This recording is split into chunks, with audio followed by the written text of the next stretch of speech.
Ultimately, as a real pro realtor, we want to stay positive and be very kind of charismatic in our approach to explaining market conditions to sellers, particularly. I always tend to tell sellers it's either patience or price, right? You either have the patience to wait for the number that you're trying to achieve, or you reduce the price to get to a point where the market recognizes that you're priced appropriately. You always have a decision to make as a seller when it comes to that. And I'll always tell you, someday your property is probably going to be worth $1 million, but that could be 42 years from now.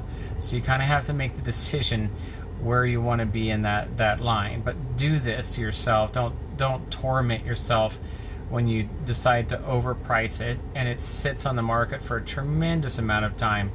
And then of course you start to look at everything as a factor other than the decision that you made. Inevitably, you just have to know that if you're going to try to push the market isn't always receptive to that. And in this particular time frame, it is no longer COVID market, guys.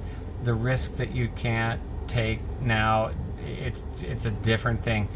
We are not at a point where you can play games with the market. It is not that kind of market. You need to be a sharpshooter, have an effective realtor who has a real sharp game on how they put the marketing together, and you have to be priced correctly.